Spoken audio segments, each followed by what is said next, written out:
지난 한 주 동안 지역을 뜨겁게 달궜던 소식들을 다시 한번 짚어보고 자세히 들여다보는 헬로티비 경남 주간 뉴스입니다.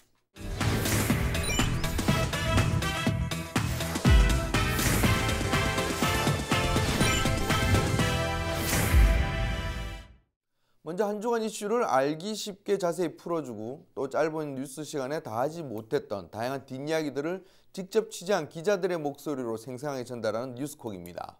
오늘 스튜디오에는 구지은 기자와 표영민, 전주현 기자가 나와 있습니다. 안녕하세요. 안녕하세요.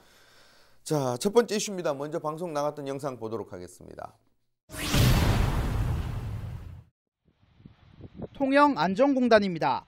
지난해 법정 관리에 들어간 성동조선이 문을 닫으면서 근로자 대부분이 이곳을 떠났습니다. 이를 찾아 근로자들이 떠난 빈자리는 빠르게 쓰레기들로 채워졌습니다. 대형 가전제품부터 옷가지, 생활쓰레기까지 널브러져 있습니다. 조선소 인근 원룸촌도 상황은 마찬가지입니다. 구석구석 쓰레기가 산더미처럼 쌓였습니다. 검은 봉투 안에는 분리수거가 되지 않은 쓰레기들이 쏟아져 나옵니다. 음식물 쓰레기가 썩어 흘러나온 물에서는 코를 찌르는 악취까지 풍깁니다. 통영시는 쓰레기 투기를 막기 위해 단속 카메라까지 설치했지만 카메라를 피해 쓰레기를 버리는 얌체족들로 무용지물입니다. 쓰레기 투기를 줄이기 위해 주민들은 성동조선에서 사용하던 분리수거함까지 빌렸습니다. 하지만 주민들이 분리수거함을 도로 중간중간 배치하면서 새로운 문제가 발생했습니다. 분리수거함 하나가 버스 정류장 바로 옆에 설치되면서 이용객들의 불만이 터져나온 겁니다. 통영시는 위탁수거업체를 통해 정기적으로 쓰레기를 수거하고 있지만 불법 쓰레기 투기가 줄지 않으면서 상황은 되풀이되고 있습니다. 지역 경제의 심장이었던 조선소가 문을 닫으며 유령 도시로 변한 안전공단. 사람들이 버리고 간 쓰레기로 몸살을 앓고 있습니다. 네, 표 기자 지금 영상으로 좀 봤는데 좀 상황이 그래도 좀 생각보다는 조금 심각한 것 같아요. 현장은 어떻습니까? 예, 제가 직접 성동 조선이 있는 안전공단을 찾았었는데요. 지역 곳곳에 검은 봉투에 이제 분리수거 없이 버려진 쓰레기가 산더미처럼 좀 쌓여 있었고, 또 음식물 쓰레기가 분리 없이 배출되다 보니까 거기에서 나온 물들이 조금 악취를 유발하고 있었습니다. 해충도 말할 것도 없이 이제 지금 들끓고 있는 상황이고, 특히 또 공실이 많이 되면서 원룸을 떠나면서 남긴 쓰레기와 함께 이제 폐 가전제품들도 지금 곳곳에, 지역 곳곳에 좀 버려져 있었습니다. 심지어는 좀 쓰레기를 한번 모아보고자 주민들이 설치한 분리수거함이 또 버스 정류장 옆에 설치되는 바람에 또 주민들이 그 버스 정류장을 이제 버스를 오고 가고 타고 할 때 심한 악취와 또 이제 또 보기에도 조금 안 좋은 상황입니다. 이런 문제가 이제 특정 안전공단 내 특정 지역이 아니라 이제 전반적으로 조금 펼쳐지고 있어서 좀 상황이 심각했습니다. 쓰레기 버리는 게 비용 때문인 것 같진 않고 귀찮아서 그런 것 같은데 참. 네. 근데 이게 몇 가지 말씀을 좀 해주셨고 현장 상황이 어땠는지 제가 좀 볼 수 있었는데, 쓰레기가 방치된 곳이 정확히 어떤 곳들이었는지 화면에서 보니까 오피스텔 주변도 있었고 공장지대도 있었던 것 같은데, 현장에 어떤 곳들이 좀 쓰레기가 그렇게 방치돼 있던가요? 네, 좀 앞서 말씀드린 대로 전반적인 문제긴 하지만 네네. 특히 이제 빈 원룸가나 이제 공장 옆에 많이 발생을 하고 있었습니다. 제가 조금 주인이나 이제 주민들의 동의를 얻어서 몇 군데 이제 원룸을 직접 들어가 봤는데 실제로 봤을 때도 거의 사람이 사는 곳이 없었습니다. 그래서 인근 부동산에도 한번 여쭤보니까 지금 80% 정도가 공실 상태로 방치되고 있다고 합니다. 하지만 이제 제가 자취를 조금 생활을 오래 해봤었는데 네. 이제 가전제품 같은 경우에는 이제 사람이 나가고 쓰지 않으면 결국 버려야 하는 경우가 상당히 많습니다. 왜냐하면 전선이 꼽지 않기 때문에 이제 기계가 안 돌아가는 경우가 근데 실제로 이제 원룸가 옆에는 냉장고나 TV 등이 너무 많이 버려져 있더라고요. 아무래도 원룸 전체에서 이렇게 버리고 이제 혹시나 다음 사람이 들어올 것에 대비해서 이제 준비를 하는 것 같았고, 그리고 이제 원룸이 이제 아까 말씀드린 대로 한 80% 정도가 비어 있었는데 네네. 이제 실제 사는 사람들도 아직은 남아 있습니다. 네. 이제 그분들 같은 경우에도 이제 예전에는 좀 많은 사람들이 하다 보니까 이제 관리원들이 있어서 관리가 좀 잘 된 편이었는데 지금 무자비로 이렇게 집 근처에 다 버리고 있거든요. 그래서 통영시가 실제로 단속 카메라를 지금 설치를 해놨습니다. 무용지물인 상태입니다. 그러니까 이게 단순히 이제 쓰레기를 버리는 문제라기보다는 그만큼 지역에서 이제 오피스텔이나 이런 데 빈 곳이 많다는 거거든요. 경제가 어려우니까 빈 곳이 많고 거기서 이제 그런 곳에 이제 쓰레기가 모인다는 이런 부분인데 이게 이제 지역 경제가 몰락하는 부분을 보여주는 게 참 안타까운데 조금 더 쓰레기 얘기를 해보도록 하겠습니다. 이런 상황에서 당연히 이제 이런 상황 자체는 어쨌든 뭐 공실이 생기든 어떤 빈 공터가 있어가지고 그렇다고 하더라도 잘못은 어쨌든 그걸 쓰레기를 몰래 버린 일부 이제 몰지각하는 그 사람들의 어떤 잘못이거든요. 네. 이제 뭐 단속도 아까 말씀하신 대로 단속도 하고 계도를 하긴 하겠지만 그렇다고 해서 이제 이렇게 쓰레기가 방치되도록 이렇게 지자체가 놔둘 수는 없거든요. 근데 이렇게 쌓여 있는 거 보면 뭐 통영시가 지금 치우지를 않고 있는 겁니까? 이게 뭐 공식적으로 봉투에 담아서 안 버렸다. 그래서 이거는 안 치우겠다 이런 상황인가요? 예, 제가 취재 당시에는 이제 주민들이랑 이제 수거업체 관계자 이야기를 조금 들어봤었는데 실제로 뭐 매일매일 수거를 해간다고 합니다. 근데 이제 추가적으로 좀 문의를 해본 결과 이제 매일매일 수거한다는 범위가 아까 앞서 말씀하신 대로 쓰레기 규격 봉투에 담긴 것들을 일단 우선적으로 수거를 하고 있고 그 지금 이제 마을 주민들이 자체적으로 이제 성동조소에서 분리수거함을 받아서 이제 쓰레기를 조금 모으고 있는데 그것 같은 경우에는 이제 아무래도 사람들이 예전보다는 많이 적다 보니까 버리는 양이 처음에는 좀 적은데 이제 그게 쌓여서 막상 쓰레기 수거차로 실어 갈 때쯤이 되면 다른 지역은 또 손쓸 수 없다고 합니다. 왜냐하면 사람이 많이 지금 안 살고 있기 때문에 쓰레기 차가 한 대 정도만 오는데 그거를 다 채우지 않는 상황이었고 특히 제가 갔을 때는 좀 그 쓰레기 쌓였던 정도가 좀 심했다고 이렇게 말을 하고 있습니다. 그러니까 이게 지금 사람이 적다 보니까 쓰레기차 배치도 지금 그만큼 적게 배치가 된 거잖아요. 그러니까 막 쓰레기를 그럼 처리를 못하고 쌓인 건데 참 지역 경제 중심의 조선소 몰락으로 인해서 쇠락하고 있는 지역의 모습을 너무 적나라하게 보여주는 것 같아요. 참 씁쓸합니다. 씁쓸한데 그럼 지금 이제 성동조선해양 그리고 이제 안전공단 상황은 어떻습니까? 지금 굉장히 안 좋은 것 같은데.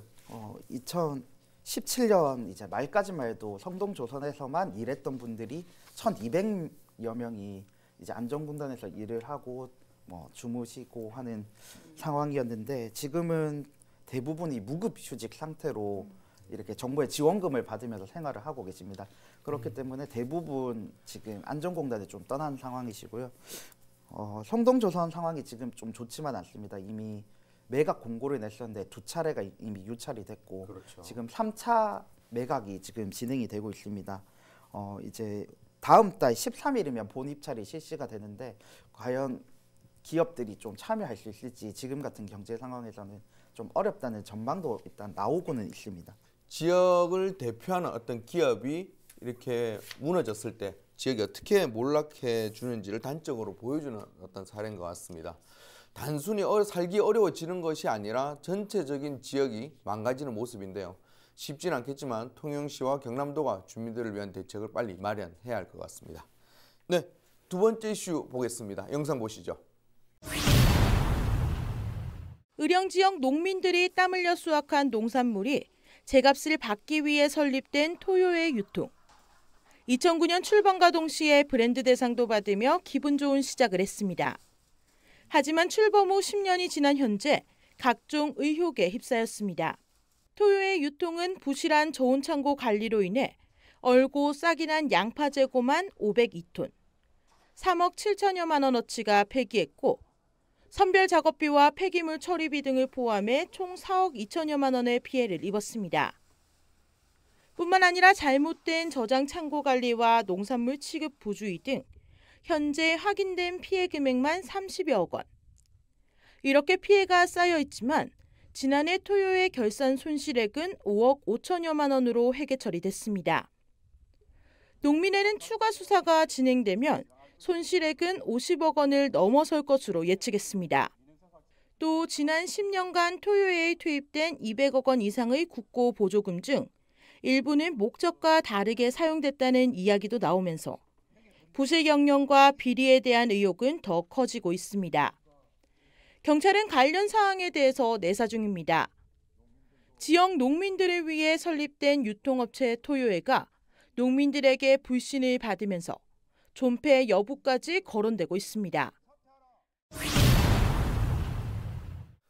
저는 이 기사를 좀 보고 충격을 좀 받았어요. 왜냐하면 저도 이제 예전에 토요의 유통을 취재한 적이 있었거든요. 이제 당시에는 토요의 유통이 지자체의 농업 유통 개선에 굉장히 좋은 사례다 이렇게 해가지고 좋은 쪽으로 취재를 했었는데 지금 뭐 이렇게 망가졌네요. 좀 충격이긴 한데 정 기자 먼저 이제 토요회가 어떤 곳인지 모르시는 분도 좀 있을 텐데 좀 설명 좀 먼저 해주시죠. 네, 말 그대로 쉽게 말해서 농산물 유통 중간 업자라고 생각을 하시면 되는데요. 이 의령군 토요의 유통은 지난 2009년에 설립이 됐습니다. 설립 당시에는 전국 최초로 농업인이 출자해서 설립한 농업유통센터라는 말이 많았는데요.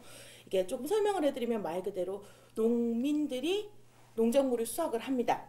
그러면 이제 농민들이 직접 판매를 하는 게 아니라 농산물 유통센터에 보내서 거기서 이제 토요의 유통이 그 업체거든요. 그 토요의 유통이 이제 판매를 대신해주는 중간적 역할을 하게 되는 곳입니다. 네, 이게 이제 의미가 있는 게 유통업체는 어디나 있습니다. 근데 이제 농민들이 직접 출자해가지고 농민들이 직접 운영하는 유통업체는 그렇죠. 전국에 처음이었거든요. 그래서 이제 사례 좋은 사례였고 어떤 농업 유통의 혁신이다 이런 사례로 이제 꼽혔었는데 10년 만에 이렇게 망가진 거네요. 이게 참 안타까운데 문제점을 하나하나 좀 짚어보겠습니다. 저는 제일 이해가 가지 않는 부분 중에 하나가 사실은 이제 좋은 창고 관리 부분입니다. 이게 좋은 창고 관리를 제대로 안 해가지고 한 4억 원어치의 양파를 갖다 버렸다는 거거든요. 네, 그렇죠. 이게 뭐 유통을 위한 업체가 공급량을 조절하는 데 가장 핵심적인 역할을 하는 게 창고거든요. 창고 그러니까 그 공급량을 조절하기 위해서는 얼마나 관리를 잘해가지고 언제 제때 출하하느냐 이런 것들이 중요한데 이런 부분을 제대로 관리를 못해서 손해가 이만큼 났다는 건 참 기본이 안 됐다는 거거든요. 참 한심하기도 하고 참 이렇게까지 허술했나 싶은데 어떤가요? 이게 말 그대로 부실 경영이죠. 네. 이제 피해 사항을 보면요, 양파를 저장하는 과정에서 철제 적재 용기를 채택하는 바람에 내용물이 뭐 제대로 냉장이 되지 않았다는 이유에서인데요. 이게 폐기된 양파 양만 봐도 502톤 금액으로 환산을 하면 3억 7천만 원, 네. 약 4억 원 정도가 되는데요. 네. 이게 농민들을 위해서 설립이 되어 놓고 정작 관리를 하지 않으니까 지금 이런 문제가 나오는 거고, 양파뿐만이 아니라 마늘도 16억 원치를 토요일 유통에서 먼저 사들입니다. 사들여 놓고 이제 유통하는 과정 중에서 조금 문제가 생기면서 2억 원 정도의 손실이 났고요. 이러면서 지금 의혹만 나오는 게 30억 원 정도로 의혹이 나오고 있습니다. 또 중요한 거는 이제 농산물을 확보하기 위해서 중간 상인에게 먼저 토요일 유통이 선 지급을 했습니다. 네. 그게 금액이 한 40억 원 정도가 되는데요. 이런 비리가 밝혀지면서 다시 되돌려 받은 금액도 있지만 지금 한 12억 원 정도가 받지 못하고 있다고 합니다. 그 이유가 그 중간업자가 사망을 했거나 조금 이제 좀 잠적을 했을 경우에 한 12억 정도가 된다고 합니다. 그거 좀 받을지가 조금 미지수인 거죠. 부실 채권이 일종의 네. 부실 채권, 돈을 그렇죠. 떼이는 네. 돈. 돈을 떼인 거죠, 그냥 말 그대로. 네. 이런 부실 경영도 있지만 뭐 또 내부 비리도 있다고 들었는데 어떤 내용입니까? 네, 앞서 말씀드린 것과 같이 토요의 유통 경우에는 공익적인 목적으로 지어진 곳입니다. 그렇죠. 그러면서 이제 국고 보조금이 1년에 20억 원씩 지원이 됩니다. 근데 앞서 말씀드렸듯이 이곳이 2009년에 지어졌으니까 지금 2019년도니까 10년이 지났습니다. 그러면 금액이 200억 원. 그렇죠. 단순 계산해도 네, 200억 단순 계산하면 200억 원 정도입니다. 네. 근데 이 금액 자체가 제대로 사용된 곳도 있습니다. 사용되기도 했지만 지금 상황에서는 일단 의혹만 나오는 상황이라 정확한 뭐 어떤 부분에서 사용됐다라는 거는 밝혀진 부분이 없는데 이 부분 중에서 일부가 좀 목적과 다르게 사용됐다고 하면서 뭐 비리다라는 얘기도 나오고 있는 부분입니다. 사실은 이게 정부의 돈, 국가의 지원은 이제 눈먼 돈이라 해가지고 네. 이렇게 마음대로 쓰는 사람들이 꽤 있거든요. 근데 이제 뭐 그러면 안 되겠지만, 근데 이제 이런 농민들을 위한 단체에서 그런 식으로 농민들을 사용 안 됐다는 게 참 농민들이 화가 나는 부분이 있는 것 같아요. 그러면 이렇게 의혹들이 지금 막 우수수 막 나오고 있는 이런 상황에서 전 가장 궁금한 게 그럼 토요회 측에서는 뭐라고 하는지 어떻게 입장을 밝히는지 가장 궁금해요. 지금 토요회 측에서는 조금 안일하게 생각했던 부분도 있는 것 같습니다. 이 일이 이렇게 군 지역에서 일어난 일이 이렇게 맞아요. 커질까라는 생각을 했던 부분이 제일 많을 것 같고요. 일이 터지고 좀 언론에 보도되고 하니까 이제 이 가정도 앞서서 이 가정도 지금 이 비리가 나온 게 제3대 대표이사가 취임하면서 계속해서 인수인계를 안 해주는 거예요.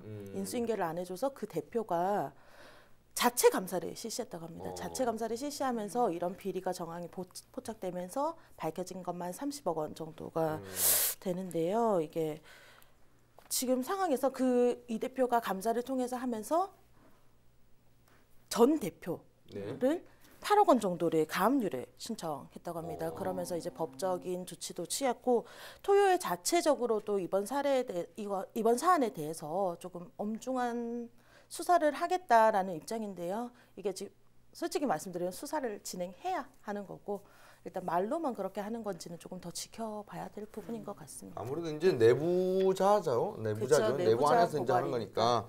거니까 쉽게 뭐 해결이 얼마나 될지는 모르겠는데 지역 의령 지역 중 농민들의 분노가 대단할 것 같아요. 어쨌든 농민들을 위한 단체가 이런 식으로 부실하게 해서 농민들의 돈을 이제 날려 먹었다고 표현을 해도 될 것 같은데 경찰 수사가 좀 필요한 것 같습니다. 어떻게 좀 진행되고 있습니까? 지금 경찰에서는 현재 사안에 대해서 내사 중입니다. 네. 아직 의혹 정도이기 때문에 내사 중이고요. 내사를 조금 더 진행한 다음에 수사로 전환한다는 계획이고요. 그리고 관할 지자체인 의령군 역시 이번 사안에 대해 책임자에 대한 엄중한 처벌을 할 것이라고 지금 밝힌 바 있습니다. 또 농민들이 가장 문제지 않을까 싶은데요. 의령군 자체가 농업으로 주산업이잖아요. 그렇다 보니까 지난 28일에 기자회견을 갖고 좀 엄중한 수사를 촉구하는 기자회견도 가졌습니다. 자, 이제 농업은 이제 단순히 농산물을 생산하는 것만에 그치지 않습니다. 이제 농업 생산할 뿐만 아니라 이제 유통도 혁신을 하지 않으면 살아남을 수 없는 이제 시대입니다. 이렇게 어려운 상황에서 농민들을 위해 설립된 토요회가 오히려 농민들의 가슴에 못을 박는 일이 생기고 있습니다. 다시는 이런 일이 없도록 반드시 시시비비를 명백히 가려야 할 것으로 보입니다. 네, 다음 이슈 보겠습니다. 영상 보시죠. 울창한 산림이 우거진 합천 매정산을 배경으로 관광객을 태운 모노레일이 힘차게 출발합니다. 10분 정도로 올라가자 눈앞에서 나타난 수려한 자연경관은 입을 다물기 힘들 정도. 정상엔 청와대 세트장을 중심으로 새로운 세상이 펼쳐집니다. 490m 길이로 탑승에서 하차까지 약 10분 정도가 소요되는 합천 모노레일. 기존 영상 테마파크에서 청와대 세트장까지의 이동을 위해 겪어야만 했던 차량 정체와 주차 불편도 해소할 수 있어 일석이조의 효과를 누릴 수 있습니다. 특별함에 편리함까지 고루 갖추면서 모노레일은 방문객들에게 인기를 얻고 있습니다. 지난 17일 정식으로 개통된 후 단 10일 만에 탑승객 2,000명을 훌쩍 넘겼습니다. 또 정상에 마련된 정원 테마파크와 분재공원, 목재체험관, 거대한 코끼리 미끄럼틀 등 남녀노소 모두가 함께할 수 있는 볼거리와 즐길거리도 빼놓을 수 없습니다. 지역 주민을 직접 고용하며 지역 밀착형 시설의 의미까지 담고 있는 합천 모노레일. 합천의 새로운 랜드마크로 톡톡히 한 몫을 할 수 있을지 기대가 모이고 있습니다. 요즘 좀 덥긴 하지만 아직 나들이철이잖아요. 네. 후 기자 나들이철을 맞아서 좀 멋진 곳을 다녀오신 것 네, 같아요. 맞습니다. 자, 먼저 꽃이 정말 예쁘던데 거창 창포원 어떤 곳입니까? 네, 이것은 일단 댐 수몰 지역 안에 이 농경지와 또 뛰어난 환강 수변에 생태 자원을 활용한 친환경 수변 생태공원이라고 보시면 되겠습니다. 흔히 이 꽃창포를 아이리스의 한 종류라고 하더라고요. 아이리스라 하면 이제 붓꽃이죠. 세계 4대 꽃 중에 하나라고 볼 수가 있는데 거창 창포원이 이 거창 남상면에 위치하면서 이 대단지의 꽃창포 단지를 이루고 있습니다. 규모는 이 규모만 해도 42만여 제곱미터. 이게 이렇게 하면 좀 가늠하시기 어렵지만 축구장에 63배, 63배라고 보시면 되겠고요. 평수로 따지면 12만 평을 훌쩍 넘어서는 13만 평에 거의 가까웠습니다. 일단 뭐 가보니까 녹지와 그리고 습지가 아주 잘 어우러져 있고 옆쪽으로 이렇게 강도 흐르고 있어서 좀 아마존을 보는 것 같다라는 느낌이 들었는데 그러한 모습을 모티브로 처음에 형성이 됐다라고 하더라고요. 지금 뭐 성공적으로 좀 잘 형성이 되고 있는 것 같고 아직까지 공식적인 개관을 하지는 않았습니다. 그래서 내년 이맘때쯤 공식적으로 개관을 해서 오픈을 할 예정이라고 하고요. 그때 되면은 좀 관광객들이 더 몰릴 것으로 보이는데 지금도 누구나 찾아뵐 수는 있다라고 합니다. 그리고 이 주요 시설로는 뭐 창포꽃 단지를 비롯해서 뭐 연꽃 단지, 열대 식물원 등이 있었고요. 또 키즈 카페와 북카페, 에코에너지 체험학습관 등이 올해 안으로 개관을 할 예정이라고 합니다. 네, 영상만 보면 지금이라 당장 달려가고 네. 싶을 정도인데요. 지금은 창포꽃이 만발하긴 했지만 나중에는 조금 더 볼거리가 있나요? 네, 맞습니다. 이게 창포원이 처음에 이제 문을 열려고 이제 계획 조성을 할 때 계절별 관광 테마가 있는 곳으로 조성을 하려고 계획을 좀 했다고 하더라고요. 요즘엔 뭐 사계절 찾아볼 수 없으면 좀 경쟁력이 없다. 네, 이렇게 보니까 일단 뭐 꽃창포와 왕벚나무들을 4월에서 6월 정도에 즐길 수가 있겠고 7월에서 9월에는 연꽃, 수련, 수국, 이제 여름 관광객들을 위해서 마련을 해두고요. 또 9월에서 11월에는 국화와 단풍, 그리고 10월에서 12월까지는 억새와 갈대, 그리고 12월에서 4월까지는 온실에서 한 190여 종에 이르는 열대 식물원을 직접 감상할 수가 있다고 합니다. 그리고 말씀드린 대로 키즈카페와 북카페, 뭐 체험관 등은 사계절, 사시사철 언제나 즐길 수 있기 때문에 좀 지역의 관광의 어떤 랜드마크로서 큰 역할을 할 것으로 저희는 기대를 하고 있습니다. 네. 그다음에 이제 거창 옆에 있는 합천도 다녀왔어요. 네, 맞습니다. 이번엔 좀 먼 곳으로 왔다 갔다 한다고 되게 고생이 많았던 것 같습니다. 네. 그래도 이제 멀리 가긴 했지만 그래도 멀리 간 만큼 또 보상이 될 정도로 또 많이 좋았던 것 같아요. 저는 이제 합천에 모노레일이 있다는 사실을 이번에 처음 알았거든요. 네. 좀 설명 좀 해주시죠. 일단 앞서 보상을 좀 제대로 받고 온 것 같고요. 네. 일단 특히 뭐 창포원도 굉장히 좋았는데 제가 합천 모노레일을 취재할 당시에 지난 28일이었어요. 근데 그때 날씨가 정말 그림 같다. 네, 너무 날씨가 좋았기 때문에 정말 이런 표현을 해도 될지 모르겠지만 정말 날씨가 끝내줬거든요. 그래서 지친 취재 일정에 좀 많은 힐링을 하고 왔는데 합천에 무슨 모노레일이 뭐 이렇게 생각할 수도 있어요. 근데 정확하게 그리고 간단하게 설명을 드리면 합천 영상 테마파크와 그 위에 있는 청와대 세트장을 연결하는 아주 간단한 모노레일이긴 했습니다. 근데 이게 관광의 목적도 있지만 이동을 좀 편하게 할 수 있게끔 해보자라는 취지에서 좀 설립이 된 건데 기존의 영상 테마파크와 청와대 세트장을 오고 갈 때 이게 참 걷기는 애매하고 또 그렇다고 해서 차를 타기도 애매하고 그런 거리였거든요. 대부분 차 타죠. 네네네. 그래서 대부분 차를 타다 보니까 그 위쪽으로 이제 관광객들이 몰릴 때가 있거든요. 그렇죠. 이제 휴가철에는. 그렇게 되면 차량 정체가 있었고 또 이제 차량이 워낙 많이 몰리면서 청와대 앞 이 아름다운 이 광장을 주차장으로 쓰는 그런 안타까운 현실도 좀 있었다고 하더라고요. 그래서 이번에 합천 모노레일이 탄생하면서는 이런 문제들을 좀 해결할 수 있지 않을까라는 어떤 기대를 하고 있고요. 총 길이는 한 490m 정도 됩니다. 그래서 탑승에서부터 뭐 하차까지 약 10분 정도가 소요됩니다. 원래 합천 영상 테마파크가 이제 합천의 대표하는 관광지잖아요. 네. 뭐 이번 모노레일이 뭐 관광 수단이 되겠고 뭐 이동 수단도 되겠지만 뭐 이 모노레일에 대한 합천군의 기대도 되게 클 것 같은데요. 맞습니다. 일단 지난 17일에 정식 개통을 했는데 제가 갔을 때만 해도 그때 10일 정도가 지났었어요. 근데 매표를 한 방문객이 2,000명이 넘었었고 실질적으로 그냥 무료 탑승에 응했던 분들만 하더라도 다 더하면 한 3,000명 정도가 되지 않을까라고 저희가 예상을 했는데 합천군이 노린 건 사실 연계 관광입니다. 왜냐하면 이 모노레일 10분 타겠다고 합천에 오시는 분은 없을 거거든요. 그렇죠. 네, 그렇기 때문에 합천 영상테마파크도 보고 색다른 모노레일 체험해보고 그리고 청와대 세트장까지 이렇게 연계하는 관광을 목적으로 삼아서 마련을 한 거기 때문에 거기에 대한 기대를 굉장히 많이 하고 있는 거고요. 또 물론이고 인근에 뭐 한강 레포츠 축제 뭐 이런 다양한 테마들이 있기 때문에 아마 그쪽 부분에서는 모노레일 자체 하나만으로는 관광 명소가 될 수는 없겠지만 합천을 전체적으로 봤을 때 그런 기대를 요하고 있는 것 같습니다. 네, 이게 보면 또 이제 여름 때 되면 합천에서 여름에 하는 축제들이 꽤 많은 것 같더라고요. 네, 이제 호러 맞습니다. 축제도 있고 또 뭐 여러 가지 축제가 좀 있어가지고 그때 이제 맞춰가지고 모노레일 자체만 보고는 오지 않겠지만 이런 것들과 연계되면 확실히 이제 합천으로 오는 관광객 수를 좀 시너지가 네. 좀 있을 것 같거든요. 뭐 저도 한번 좀 영상을 보니까 가고 싶긴 했었습니다. 네, 추천드리겠습니다. 꼭 가보도록 하겠습니다. 예, 거기서 잘 들었습니다. 네. 네. 한 주간의 시청자들의 눈을 사로잡은 지역의 핫 이슈들을 선정해 뉴스로 다 하지 못했던 이야기들을 전해드렸습니다. 이어서 김세진 아나운서가 진행하는 헬로 이슈 토크가 이어집니다. 많은 시청 바랍니다. 고맙습니다.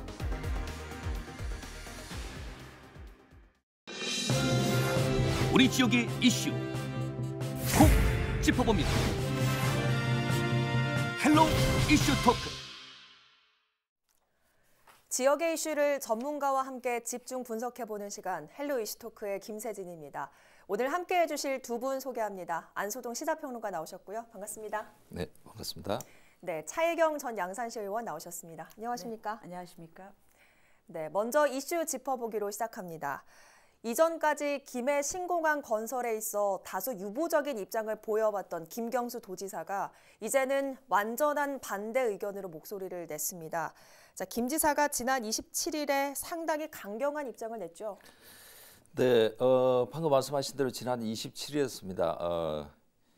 관문공항이 그동안 이제 검증을 했는데 이 결과를 가지고 국회에서 이제 대국민 보고 형식으로 발표를 했는데 이 자리에서 김경수 지사는 김해 신공항은 전 정권의 산물이다. 그리고 국민의 재산과 안전을 지킬 수가 없다. 예. 이렇게 했고요. 이 자리에서 이제 부산, 울산 그 지사 이제 시장도 같이 이제 참석을 했는데 여기서도 마찬가지입니다. 김해 신공항은 관문공항을 역할을 수행할 수 없다. 이렇게 하고 국무총리실에서 재검증을 해야 되고 새로운 입지 선정을 해야 된다. 이렇게 이제 아주 강력하게 요구를 했습니다. 예.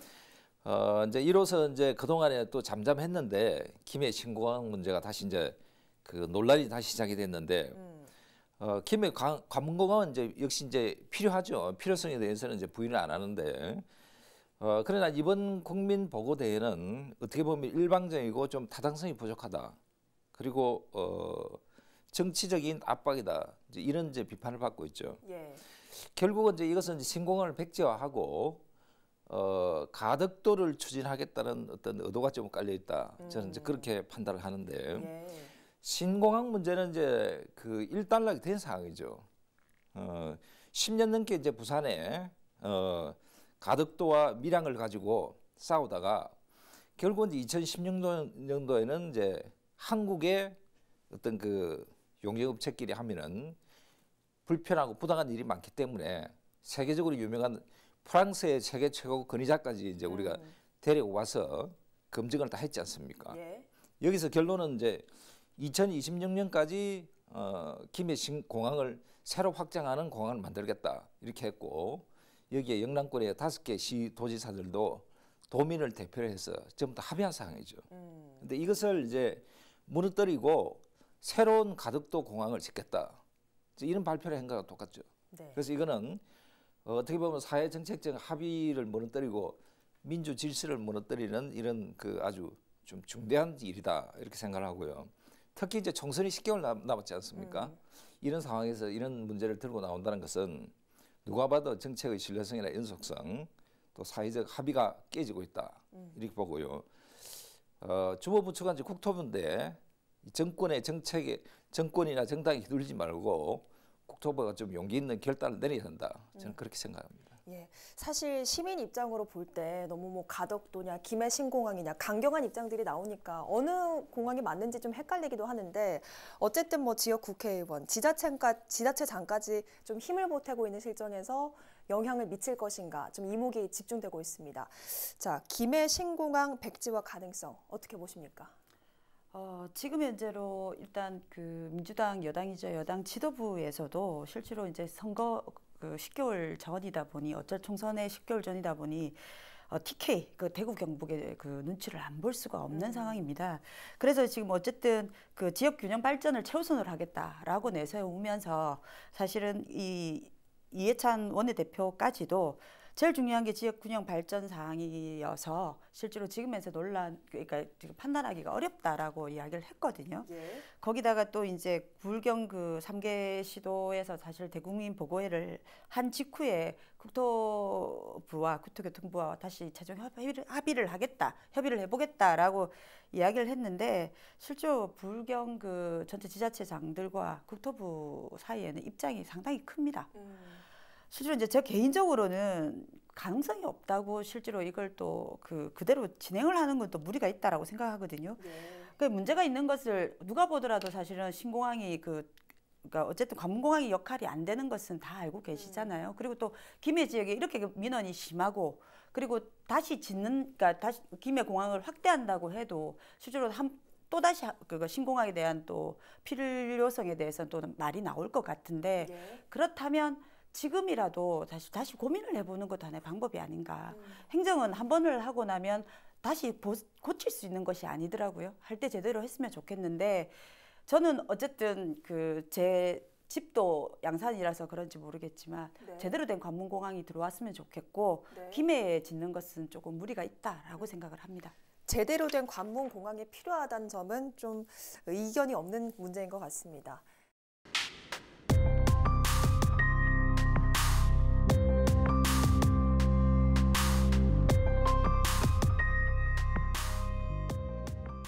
본주제로 들어가 보겠습니다. 오는 3월 말 기준으로 창원의 미분양 아파트는 경기도 전체 미분양 가구 수와 비슷할 정도로 심각합니다. 하지만 내년 7월에 시행되는 도시공원 일몰제를 앞두고 민간 특례 사업 추진으로 아파트 공급량이 더 늘어날 것으로 예상되면서 대책을 마련해야 한다는 목소리가 높은데요. 오늘 헬로 이슈토크에서 자세한 내용과 해결 방안을 짚어보겠습니다. 자, 먼저 정확한 현재 상황부터 좀 짚어주시죠. 네, 지금 어쨌든 공원 일몰제가 실제로 이제 다급합니다. 내년 7월에 다 해제가 되거든요. 예.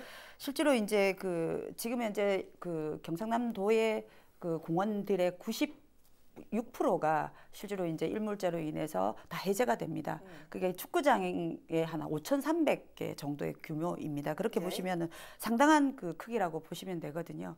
근데 이제 어쨌든 이게 각자 공원을 지자체에서 지정을 했기 때문에 지자체 행정사무로 들어갑니다. 그렇기 때문에 어제 중앙정부에서는 무관심했고요. 작년까지도 예산 편성이 전혀 되지 않았었습니다. 예. 그래서 이걸 갖다가 그러다 보니 지자체에서도 예산이 너무 방대하고 하니까 자일필 미루다가 이제는 전부 다 이제 코앞에 닥친 일이 된 겁니다. 그래서 지자체에서도 지금 예산이 너무 힘들다 보니 중앙정부만 쳐다보고 있는데 현재 중앙정부에서는 대책을 내어놓기는 했지만 네. 사실 너무 미흡하거든요. 그래서 그런 부분에 대해서는 조금 더 중앙정부에서 관심이나 이런 게 필요한 상황입니다. 예, 정말 코앞으로 다가온 상황에서 일단 각 지자체는 어느 정도는 공원으로 유지해야 한다. 네. 이 입장은 좀 분명한 것 같습니다. 자, 그러면 얼마나 유지되고 또 얼마나 좀 해제가 되는 겁니까?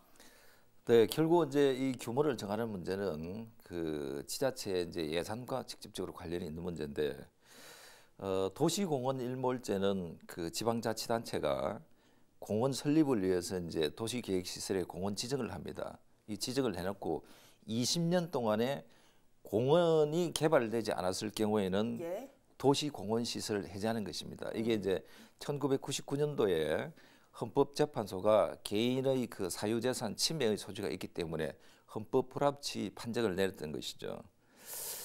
그래서 땅 주인의 재산권 보호를 위해서 결국은 이제 도시공원 지정을 이제 풀어주는 것이 도시공원 일몰제인데, 제가 방금 말씀드렸지만 어느 정도 해제하고 어느 정도 유지하느냐, 결국 이 문제는 지자체 예산과 직접적으로 관련이 있고 또 이 규모가 워낙 크기 때문에 현실적으로 지자체에서 공원 부지를 매입한다는 것은 사실은 불가능합니다. 예.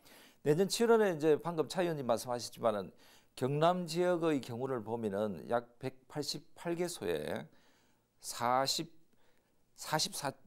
44평방킬로미터 정도죠. 그러니까 축구장은 약 5,300여 개 정도 이제 넓인데, 여기에 이제 17제곱킬로미터는 공원을 유지를 하고 네. 절반인 21평방킬로미터는 해제한다는 방침을 이제 경남에서 세우고 있는데, 그러나 예산 사정상 이런 한계가 많다 보니까 이게 정확하게 어느 정도 유지를 하고 어느 정도 해제하느냐는 앞으로 좀 두고 볼 상황이라고 봅니다. 예. 자, 말씀처럼 사실 다 공원으로 유지를 하고 싶어도 못하는 게 돈, 그러니까 예산 때문인데, 그래도 어느 정도라도 공원으로 좀 유지를 하고자 민간 자본을 좀 유치한다 이런 계획이잖아요. 네, 그렇습니다. 지금 경상남도뿐만이 아니라 다른 지자체도 마찬가지입니다. 그러니까 예산이 부족하다 보니 민간 자본을 좀 가져와서 일부는 공원을 유지하고 일부는 아파트를 지어서 분양을 하게끔 하겠다라고 이야기를 하는데, 이게 지금 요즘 흔히 말하는 숲세권이라고 그러죠. 그래서 사실은 숲세권에 있는 아파트들 선호하기도 시작을 했고, 예. 그래서 여러분들이 관심도 많습니다. 그렇기 때문에 여러 군데서 이제 민간에서 개발을 하겠다라고 해서 그러니까 뛰어들고 있는데 창원만 조금 보겠습니다. 창원에는 지금 현재 그 시화공원입니다. 시화공원에서 민간 개발을 하겠다고 했는데 그 창원시 의창구에 있는 명곡 그리고 시화 도계동 일원에 122만여 회배 정도가 사업 대상이고요. 네. 그리고 이제 그 대상공원이 있습니다. 대상공원은 창원시 의창구에 있는 두대동, 삼동동, 성산구 내동 일원회하고 97만여 회배 정도 됩니다. 그래서 이 두 군데서 지금은 그 민간이 개발을 하겠다라고 제안을 하고 지금 준비 중인 걸로 알고 있습니다. 예. 어쨌든 뭐 재정 문제상 민간 특례 사업으로 좀 공원을 유지하는 게 필요해 보이긴 네. 합니다. 어쨌든 뭐 그렇지만 창원 부동산 경기가 좀 워낙 어려운 그렇죠. 상황이다 네, 보니까 이렇게 되면 아파트 공급이 더 늘어나고 부동산 경기 정말 네. 어려워지는 거 아닙니까? 네. 이 문제 때문에 이제 창원시에서도 뭐 여러 지자체도 마찬가지지만은 공원을 최대한 많이 이제 활용을 하고 또 대신에 이제 그 주택 물량을 이제 최소화시키는 이런 방향으로 지금 가닥을 잡고 있는데 예. 창원시가 이제 경남도에서 제일 고민이 크죠. 왜 그러냐면 면적도 제일 크고 또 그다음에 창원이 전국적으로 미분양 아파트가 최고로 많은 도시 아닙니까? 그리고 창원 성산구 같은 경우에는 전국에서 집값 하락률이 전국에서 제일 높은 도시죠. 이렇게 주택적으로 굉장히 혼란한 도시가 창원인데 이제 이것을 반영하기 위해서 시에서도 이제 2017년도부터 이 협상을 진행하고 있죠. 민간 개발업자하고 하고 있는데 뭐 8번 이상 협상을 하고 있지만은 어느 정도 정확하게 어느 정도 해제를 할지 어느 정도 유지를 할지는 굉장히 지금 아직까지도 정확하게 선을 긋지를 못하고 있는 상태인 것 같습니다. 예, 참 창원시의 입장도 참 곤란할 것 같습니다. 고심이 참 많겠습니다. 그런데 이렇게 사화공원, 대상공원 두 곳 중에서 지금 대상공원은 좀 순조롭게 논의가 이루어지고 있다면서요? 네, 그렇습니다. 앞전에 말씀드린 그 대상공원 같은 경우에는 뭐 상당히 순조롭다라고 이야기를 하고요. 어쨌든 그 현대건설에서 아마 컨소시엄을 마련해서 그 우선 협상 대상자로 아마 선정이 된 것 같습니다. 예. 그래서 이제 이게 이제 도시공원 도시계획위원회를 거쳐가지고요. 현재 관련 부서에서 협의하고 자문 의견을 지금 검토하고 있는 상황이고.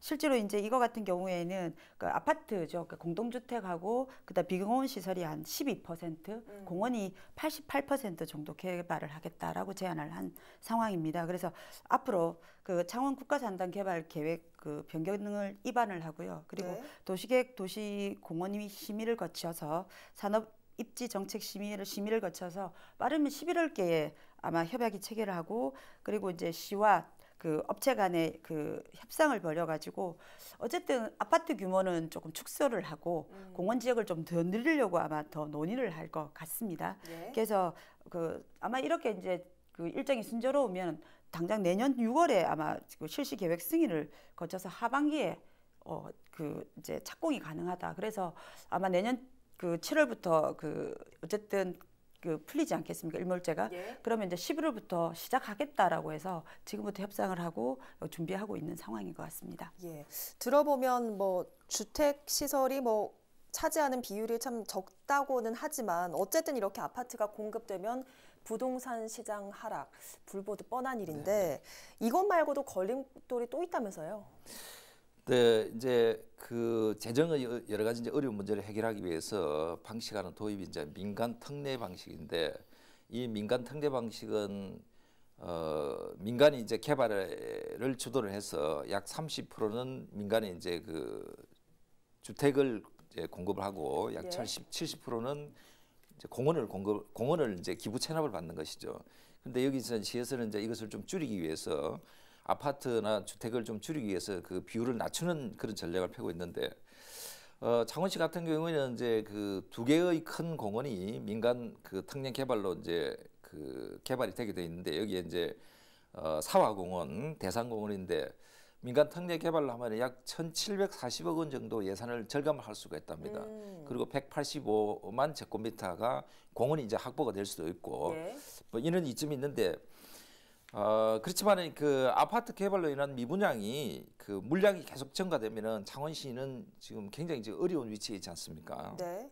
그래서 그 우선 또 그리고 이제 이런 과정에 우선 협상 대상자끼리 지금 창원시가 소송이 진행돼 있죠. 그래서 한 업체는 지금 상고가 진행 중에 있고 또 한 업체는 물론 이제 포기를 한 경우가 있지만은 이 소송 결과도 우리가 좀 지켜봐야 된다 그렇게 생각이 드네요. 예, 정말 뭐 어려움이 한두 가지가 아니네요. 또 반대로 민간 특례 사업 자체를 또 재검토해야 한다는 목소리가 있는데 아마도 환경단체 목소리겠죠? 그렇습니다. 어쨌든 그 환경단체는 뭐 우리 그 창원시만이 아니라 전체적으로 그 환경단체에서는 실제 공원은 손을 대지 마라. 그리고 우리의 허파다라고 하면서 지켜지기를 원하고는 있지만 어쨌든 그 지금 현재로서는 그 이 예산이 없으면 이런 방법이라도 기존에 있는 공원을 지켜야 된다고 생각은 하고 있습니다. 예, 그러면 이 사업이 또 순조롭게 진행되기 위해서 필요한 건 어떤 겁니까? 실제로 이제 제일 이게 이제 이 순차적으로 이게 가장 큰 것이 뭐냐면 이 공원개발 사업체가 얼마나 큰 의지가 있냐. 그러니까 금방 말 민간업체의 의지입니다. 예. 그 의지를 보여주는 게 가장 큰 게 토지 매입비를 창원시 계좌에 납부를 해야 됩니다. 그래서 그 이제 두 업체죠. 시와와 대상을 하겠다는 그 대상 업체가 토지 매입비 한 5분의 4를 창원시의 그 지정 계좌에 담보 성격으로 예치를 해야 됩니다. 네. 그 예치가 완료가 되면은 업체를 대상 업체로 선정을 해서 사업 시행자로 이제 지정이 됩니다. 어쨌든 실제로 이제 그 보통의 말씀을 드리면 그러니까 일반 공원을 7로 놔두고요. 네. 그리고 이제 개발을 한 3 정도로 보통 생각을 하거든요. 예. 근데 창원시 같은 경우에는 대상이 88, 그리고 88%, 12%, 그리고 이제 시와 같은 경우는 85%, 15%. 그러니까 보통의 비율에 보면 금방 7대 3 정도라면 반 정도라고 보시면 됩니다. 그래서 이제 허성무 시장께서 말씀하신 게 공원 개발 최소화하겠다라고 본인의 의지를 밝히셨거든요. 네. 그래서 그 어쨌든 그 창원시 입장을 조금만 더 보면요. 어쨌든 그 주민 이용도가 높은 새로운 공원 시설을 좀 추가로 설치해가지고 쾌적한 정주 환경을 조성을 하겠다. 그리고 관내 미분양 등 주택 수급 불균형의 등을 감안해서 당초 계획던 아파트 가구 수보다 작게 하겠다. 그러니까 조정을 해서 민간업자와 협상을 적극적으로 하겠다라고 의지도 밝히고 있습니다. 예, 정말 분명한 의지를 밝혔는데 어쨌든 좀 시일이 다가오는 만큼 정부나 민주당 차원에서도 좀 고심 중인 것 같습니다. 뭐 주초에 지자체가 공원 부지 매입 위해서 지방채를 발행하면 정부가 좀 이자를 지원하겠다 이런 입장을 밝혔죠.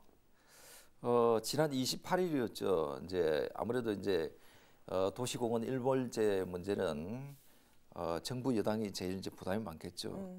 물론 이제 도시공원 문제는 이제 이 소관 사항이 지자체 이제 소관 업무인데. 예. 28일 날 정부 여당과 정부는 그 협의를 통해서 대책을 내놨습니다. 근데 이게 이제 평가는 근본 대책이 아니고 전혀 해결 대책이 못 된다 이런 평가를 받고 있는데 예. 이 간단하게 이제 그 대책의 그 핵심을 제가 말씀드리면은 이게 공원을 이제 자치단체 매수를 하게 되면은 재원이 부족하지 않습니까? 네. 그렇게 하면은 결국은 이제 지방자치단체가 지방채를 발행을 해서 빚을 내서 이제 매입을 해야 되는데 여기에 정부가 이자를 70%를 보전을 해주겠다. 50%에서 20%를 더 올려줬죠. 그리고 국공유지는 10년간의 그 공원 해제를 유예시켜 주겠다. 이런 네. 조치를 내렸는데 그리고 이 밖에 이제 뭐 공원이 조성이 되면은 어떤 성인이나 이런 행정적인 절차를 빨리 이제 가능하도록 해주겠다. 이런 뭐 이런 내용을 밝혔는데. 저는 이제 가장 좋은 방법은 중앙 정부가 그 도시공원을 일괄적으로 매입해주는 방법 또는 재정을 100% 지원해주는 방법이 있는데 이것은 사실은 이제 힘든 경우이고 그다음에 지방자치단체에도 이것을 이제 매입하기는 지자체 여건상 굉장히 힘든 경우 많죠. 그래서 창원시 같은 경우에도 만약에 이게 100% 토지를 매입한다면은 1조가 넘는 예산이 들어가게 돼 있습니다. 이게 엄청난 돈이 들어가는데 그렇다면은 정부나 그 지자체만은 안 되기 때문에 결국은 이 민간이 끌어들여야 되는 거죠. 그래서 이제 하나의 방법이 민간 특례 개발인데 결국은 이렇게 하면은 이제 공원의 난개발 문제라든지 그다음에 이제 아파트 공급의 어떤 이런 문제를 다 고민을 해야 되는데 아니면 이제 그 LH가 이제 이런 방법이 있죠. LH와 이제 그 협약을 통해서 공공토지 비축제도 뭐 이런 것도 방안을 좀 고민을 해야 된다. 저는 생각이 들고 결국은 이제 정부나 지자체, 시민, 공공이 전부 다 머리를 맞대서 이 문제를 풀어나가야 된다. 그런 생각을 합니다. 예, 맞습니다. 지방채 지원이 과연 좀 실효성이 있는가 고민을 좀 해봐야 될 것 같습니다. 열악한 지방 재정으로는 내년 7월로 다가온 공원 일몰제로 인한 도시 녹지 감소 그리고 부동산 시장 문제는 근본적으로 해결할 수 없습니다. 이제는 중앙정부가 적극적으로 나서야 할 걸로 보입니다. 오늘 헬로 이슈토크 여기서 마칩니다. 시청해주신 여러분 고맙습니다.